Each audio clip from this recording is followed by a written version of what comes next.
nitwa Prince Samutoto nagenserukira Kosibu ndabaramukije. Iki cigwa ni ciza cane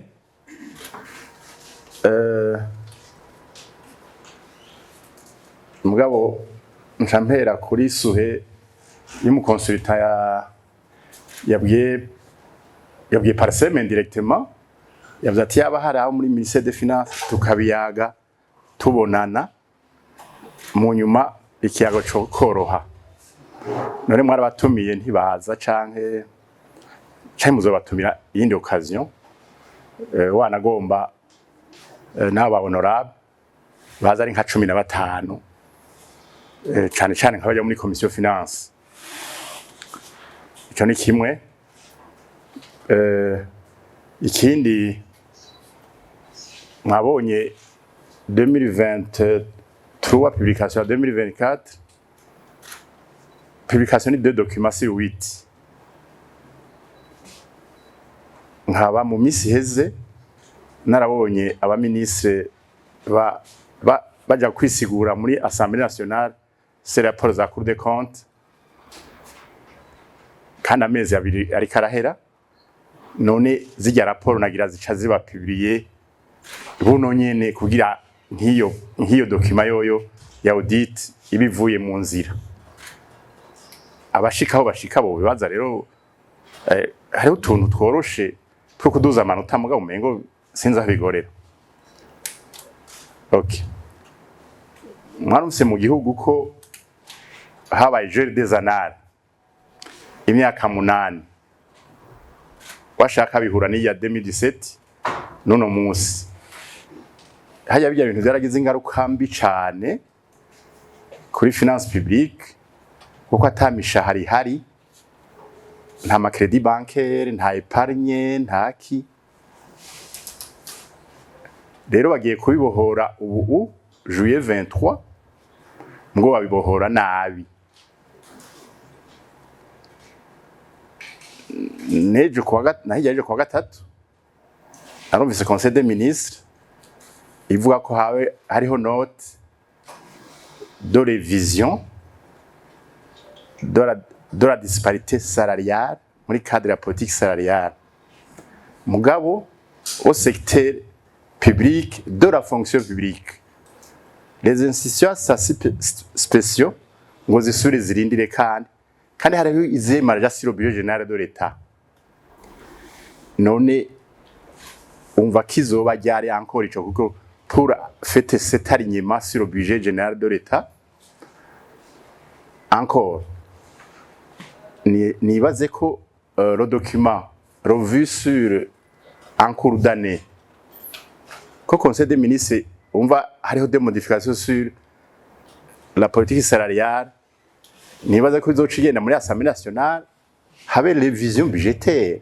loi du 30 juin mwatwerese ibe modifié dans ce sens hanyuma ibe publié tunayimenye abo birabo kuko utwo tuntu twose tutabaye budget citoyen ibiki n'ibyo gukora ntugoronokerwa et ça influe sur bijya bya performance n'ibindi. Mbega muri yo sanse nyene mwarumvise ahantu hamwe ku isi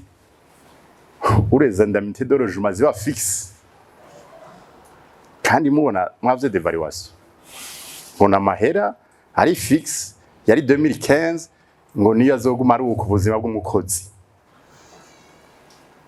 ya budget ntibariyo les primes d'ancienneté ngo ni fixe turacafise akarere rero urugendo rero impanuro zoja ziratangwa kwegera ibintu bikaduga byoroshe bikatudugiza amanota niyo pays emergent nejo bundi naho umuntu abona ko mengo bishobora kutoroha canke hi forum des investisseurs izoba 5-6 ou 4-5 jeudi vendredi prochain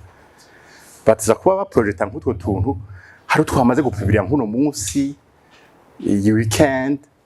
baca baramvoya ati rega twarakosoye ubu tumeze neza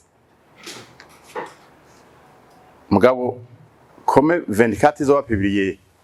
en 25 tukaba turi fin novembre hari ibibazo umuntu ariko araraba yibaza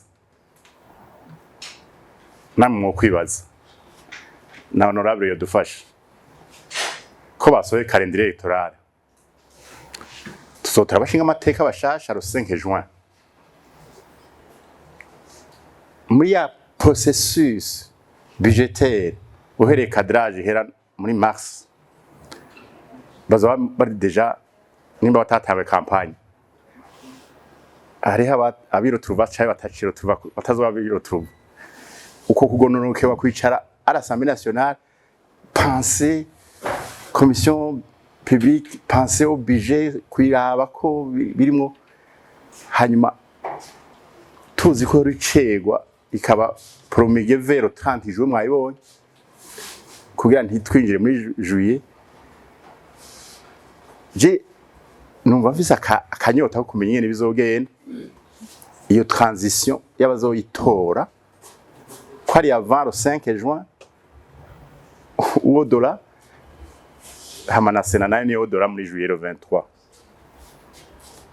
iyo ni ibintu rero boteza kutangura kwiyumvira bahagira des arrangements ikindi la nouvelle délimitation territoriale est-ce que qu'on va les budgets cette fois-ci les provinces déjà dans la forme de la pleine décentralisation autonomie financière ay mafaranga bazoya batorera batarajaho cyo bazobashiraho nkaje ngize iyo bakwe nje gushira mu ngiro ivyo abandi bantoreye nta bintu mwumva ko budget 25-26 itangura muri fin législature 20 hari tuntu rero izo document umwe wese yoba afise ahashika aje aratanga impanuro ati nyabuna hari ibintu vyoroshe ntidushaka gukora ibintu ngo bibe muri tiroir none habaye audit des ministères vyosura kuguma muri tiroir gute naho rero recommandation nazumvise benshi bazosura kuja kuraba ko ivyo bababwiye babikoze ivyo vyo biragenda le souci no kuduza amanota ku gihugu indépendamment y'ivyo wiyumvira cy'abundi igihugu ro Burundi pour espérer le partenariat au développement ya vision ega byose biririye na réforme umwe yavuga ati les grandes réformes biranjandra les causes financières mbega ko 25 amatora 27 amatora 30 amatora 34 amatora 35 amatora bonjour 40 amatora muzi ivyo atubwira kenshi ya emergence ya développer mwumva tatariho risque bataravye abazoza kugira basubire babizane hamwe bigabanuke ndiko ndavuga legislative executive zisure muri constitution ibe periode electorale imwe mw'abantu zibaye zibiri twamamu tuzoba muri 25 bace biruka muri 26 babandanye muri 27 je vous remercie umva nabonye ya phrase les réformes politiques engendrent les causes financières murakoze